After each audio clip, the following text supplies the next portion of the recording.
Well, I've got quite a few of these up, and the tapes are going out. I'm not getting them up. I don't know what's happening.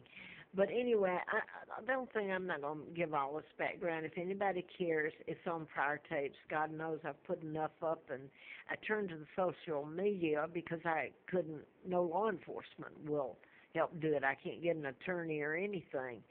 I did a medical malpractice book, is all I'm going to say, is give as background. It was about mind control murders and Larry Flint, that later I was sent out to his home during a campaign twice, and he endorsed me April of '84. And he says in the endorsement, Childers, I was given the name of the twin that was dead. Peggy and Carl were both killed by their mother. It was a pigsty where they took me. And I'm not going to get into the other. I was kidnapped because of who I am. I found out in '83 after I was out here in that political campaign to replace Congressman Dr. Larry McDonald, who I had, by the way, written about in the Medical Malpractice book, MD, A License to Kill. So I want to get to the point here so this doesn't go off. And this is the point without giving all the background on it. My hostage money went in all different directions. Redstone Arsenal, where I worked for the DA, where I grew up in this pigsty near Huntsville and Moulton, and given the name of the twin, which I still have to use the twin, Peggy and Dempsey Childers, unless I can never get my name back. And the Brits are the ones that told me. And I was going to say this. I'm not either. I don't want to use somebody's name and have them suffer consequences when they tried to help me. Isn't that bad that you have to edit? And by the way, I do want to finish and say this. The movie Selma, Alabama, it's my understanding that the Kennedys were ambassador and helped kidnap me. Joe Kennedy was. When I was kidnapped in '41, Roosevelt appointed him ambassador.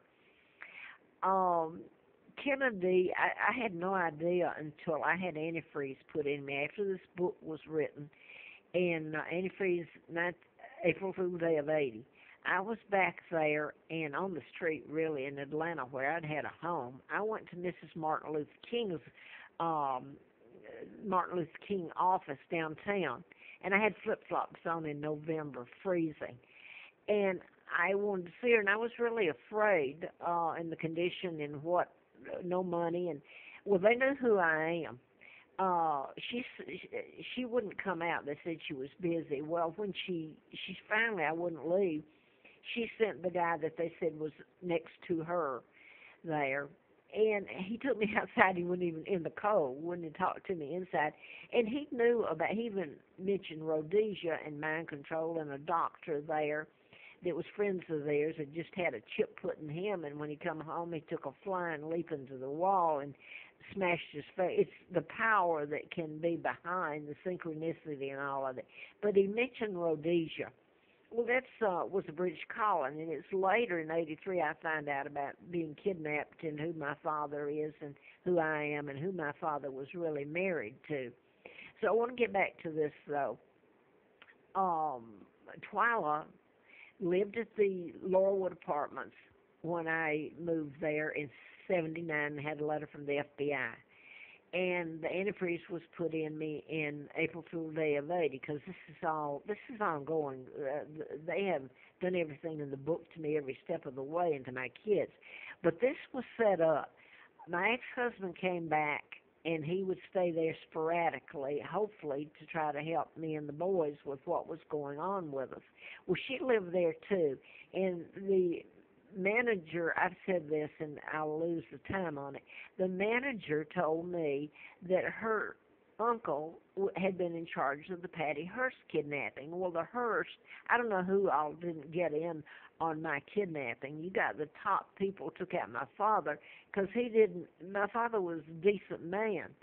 And I'm heir, so they just got me out of the way, and a 99-year seal put on it, and he was not married to Wallace Simpson, so you talk about changing history.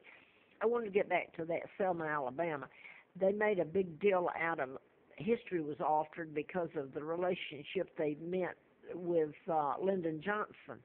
You talk about altering history. How about taking down my father, having him married to a woman, American spy, whore, Wallace Simpson, and when he was married to George O'Keeffe's sister, and I'm Claudia Ruth O'Keeffe, and I'm the heir, and they've covered all this up, but I've told it when I found out. The media is not going to tell it.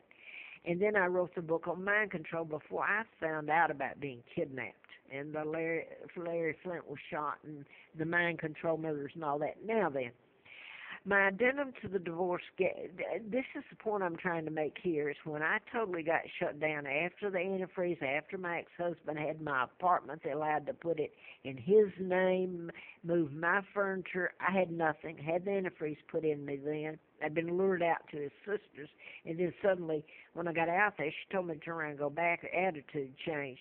So I found out after the antifreeze, and they'd let him take my apartment, and I'm illegally transferred back to Huntsville, Lina Dempsey, mother of the twins, where later I worked for the district attorney, Fred Simpson of Madison County, Huntsville. So I'm giving you a little gist of it, and then I had all my jobs shut down. There was an addendum to my divorce, just like my father, the addendum to his forced abdication. So you got the threads that tie things together. My point here is that I did at that point in '82 try to get the divorce enforced because I was shut down, had nowhere to live. I mean, it was hell, and this woman's trying to kill me using the mental health system. And Jack Hartsfield saved my life, a reporter, FBI, and Salvador Vizzini, who was sent in there. He was ex-FBI. You never are ex. But anyway, he was police chief. So if I go into that, I'll lose it. I wanted to say this, that I found out my ex-husband, who took my apartment, my kids, they never knew the truth. He had married this woman, and she had been living there at Laurelwood. So it was planned, all of it. They ended up with all my pictures of my babies throughout life, the baby pictures, my clothes, furniture, everything that I had. And the divorce decree that I had from John Childers was supposed to be, if he ever had anything, half of it would be mine. He was required to leave a $100,000 life insurance policy. So where did all that go?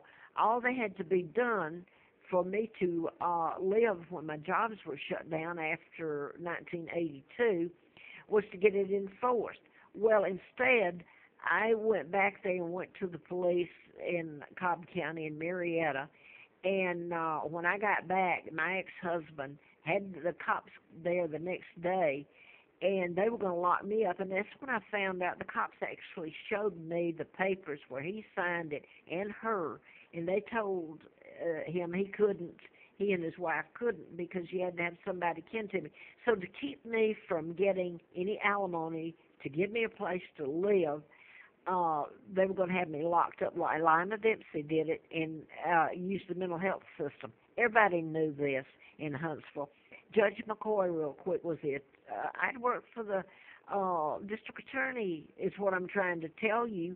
So I knew these people. She had Judge McCoy, who was an ex-Judge McCoy, ex-judge. He had a copy of my alimony, my divorce papers that would have given me. I even went to his office when she told me, and I said, why do you have a copy? And I was trying to get it enforced, and nobody would represent me in a divorce, just getting it so I'd have money to get me a place to live. So McCoy had a copy of the divorce. Who all had a copy of my divorce and the book, copies of the book, and nobody helped.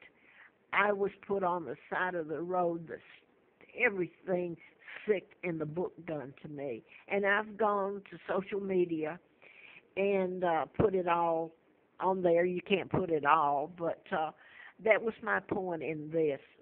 This woman, I found out, Twyla, I Googled it just the other day, and I put this up on YouTube because these people have all gone unscaled. The Dempseys, they don't want it told. The ones that are left down there are still alive. The Windsors, some of them, well, they know it, for God's sake. Yes, they know it. Elizabeth doesn't want it told. Her family's a bunch of thugs. And I put this on YouTube, and there's other laws that you can't. I hope it's shown the hell that they